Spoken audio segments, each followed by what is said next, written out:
bus station, the bus depot. Yeah, there. And what it was, there was one time she came into the kitchen and she see loads of crumbs everywhere, and she thought, blimey, her Tracy was a bit untidy, thought we should clean up. So she just went off and cleaned it all up, went back to bed, and then I think she got up that middle of the night to go to the toilet, and then when she was passing, she just saw like an old Victorian maid, and she was actually opening the cupboards, actually eating their food, and she's sort of leaving crumbs everywhere. And Lindsay sort of thought, blimey, is this what I'm seeing?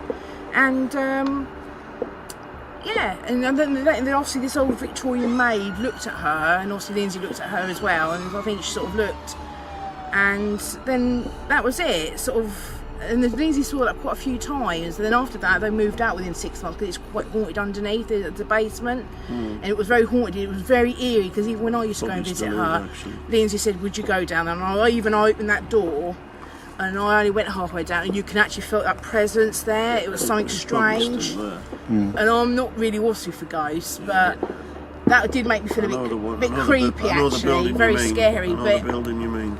Right on the it's corner. been redone up now. It's a plumber's on the corner. Yeah, it's behind the house. Do you know where? It's like a house just set back.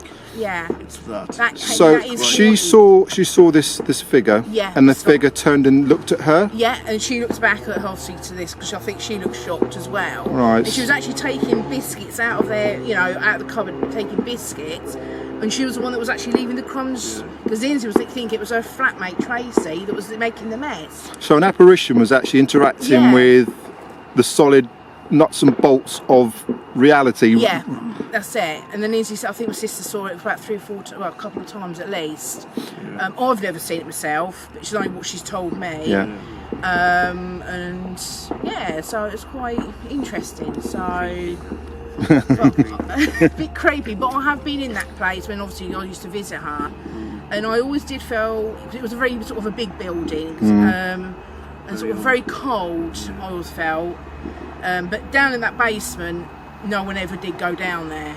There was a bit of, you can tell something was quite strange. Is the place still there at the moment? I believe it's still there. Yeah, it's still there. But I don't think it's actually. I don't know if it's still flats there or it's been done out. But I reckon there'll be still a presence. Yeah, if not, if the basement's still down there. Well, maybe that.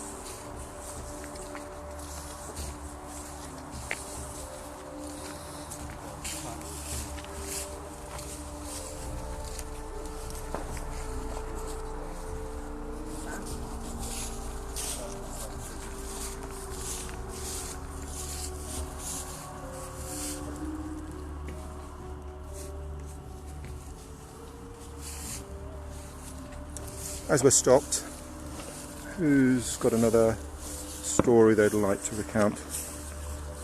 Well, a couple of years ago, Claire went to the Devere Hotel, Potter's Bar. It was like a haunted evening. It was an all-nighter, and we were all split into groups. We came in, everybody was split into groups, me and Claire with a few others. And because each section would go on to different rooms to do different things. Like one was a ballroom, one was down in the basement, or around a table, or like different, just to try different things. The one that stuck out in my head was we went down in the basement, and it was fine. But I seemed to, by this time, Claire had to sit out because she had a bad experience. Something latched onto Claire, really bad. So she had to sit out with a psychic. I went down with a group to look at this basement. Everybody was sort of excited. I think there was an apparition of a young girl, and that was fine, no problem. Psychic came over to me. He says, "You seem to be over this side." And I says, "Yeah." I says, he says, "There's a reason." I says, "Yeah." I says, "Nobody's noticed this guy stood right next to me." And he says, "Oh, you see him as well?" I says, "Yeah." He says, "Can you describe him?" I says, "Yeah, he's got a tweed jacket on and he's got a flat cap on." I says, "And he's not very happy." And he says, "Yeah," he says, "I say that." He says, "Do you think we should all go?" I says, "Yeah, I think we should." So we all left, and then that was it. Next group went down. That was it. All was screaming. Everybody was running out. So obviously, this guy who was next to me wasn't happy and wanted everybody out. He didn't want anybody down there. And then I was talking to the psychic, and it turned out to be the gamekeeper. So that was one experience. Then in the ballroom, big room, sent out. They said, oh, does anybody want to go stand over by the curtains? Yeah, no problem. Went over, and they're sort of watching for orbs and stuff like that. The next minute I'm starting to swear for no reason whatsoever. Started to swear. I feel myself swearing now, actually, thinking about it. And what it was is, back in the day, the Victorian, that was a ballroom, and everybody used to do the ballroom dancing and stuff like that. So that was an experience, because I was really going for it and I couldn't stop myself. So that was another time. Round the table where we had to do drawings. Before the psychic even stopped, I was drawing. Before she said start, I was drawing. When we finished, and she tapped me on the shoulder, she says, oh, can you explain your drawing? I says, yeah, it's a young girl. I says, in a frilly petticoat, but I couldn't draw legs. So she said, hold that thought. Went round the table, people saying, oh yeah, I drew this. So there was another girl that drew some, but she put her shoes next to her. And apparently it was a little girl that was disabled. So that was quite interesting. Different things at this hotel, but it is worth a visit, and there is quite a lot. Where was that again? The De Vere Hotel at Potter's Bar. Yes. Yeah. Claire, something latched onto Claire, and she ended up with bruises all down her legs. So she had something nasty. She said it was. She felt a load of kids around her poking her. So poking again? Yeah, like that sort of 6 or 7 bruises. Yeah, she was really bad with it. It really knocked her out, just about. Yeah, I didn't like that. Yeah, but overall, I enjoyed the experience. I was told by the psychic to carry on, because she said, "Oh, I've got that gift." So, but I haven't.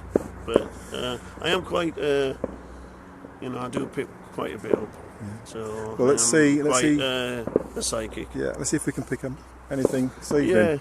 Yeah. Right. I'm hoping that's why I'm sort of set at the back. Yeah. I'm sort of turning around, see if I can see anything. So it's quite experience, but good experience. I enjoyed it. Didn't worry me. Excellent. So let's move on a little bit, and then we'll stop further up, and maybe someone else. 7 or 8 lived in a village called Shortstown. I know it. And this is obviously going way back before they built the new Cardington area. The house I lived at was directly in front of the RAF camp. One night I was asleep in my bed, but for some reason I couldn't turn around completely. That would wake me up. I could not move my feet at all. When I looked down the bottom of the bed, I saw a figure sitting on the bottom of the bed, but head was in hands like that.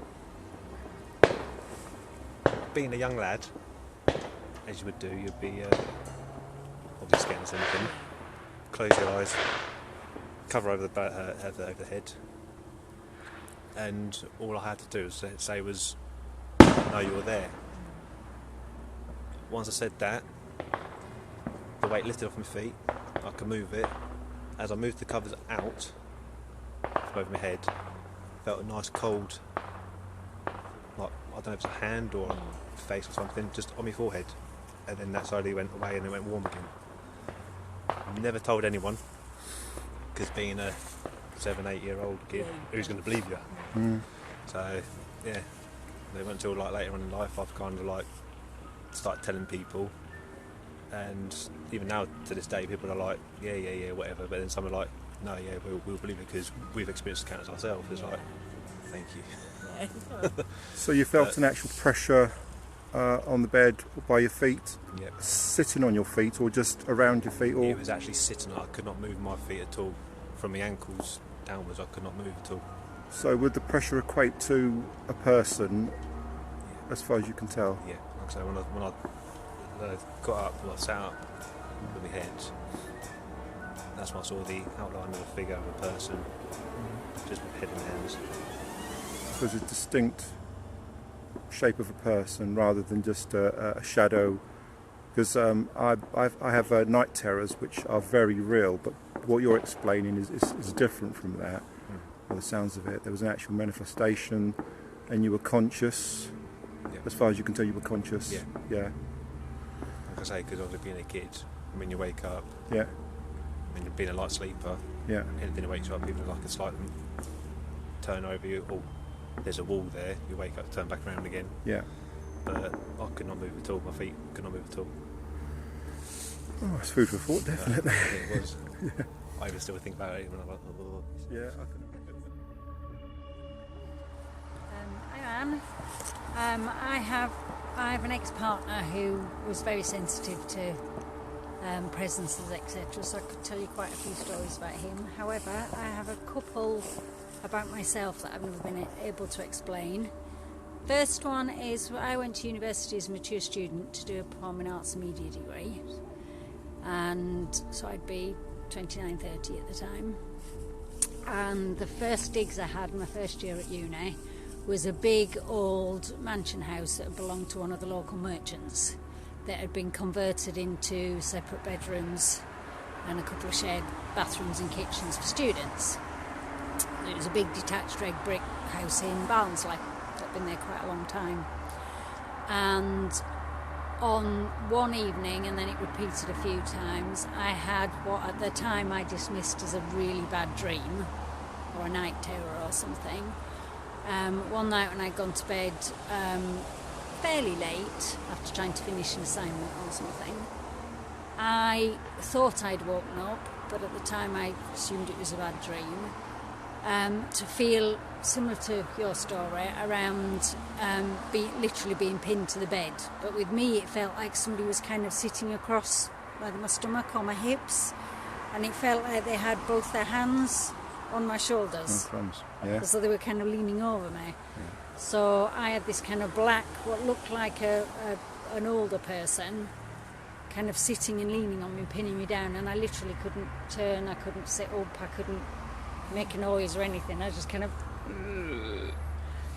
terrified by it, kind of closed my eyes, did the go away, go away, go away kind of thing, and eventually either came out of the dream or fell asleep again if I was awake or whatever. And to this day I've never been able to explain it. It did happen another couple of times, but not as bad as that first instance. It really felt like a physical weight. Yeah. And looked like somebody was there sitting on me. And we found out while we'd been there a few months that previously, before it had been converted into student accommodation, it had been an elderly residence home.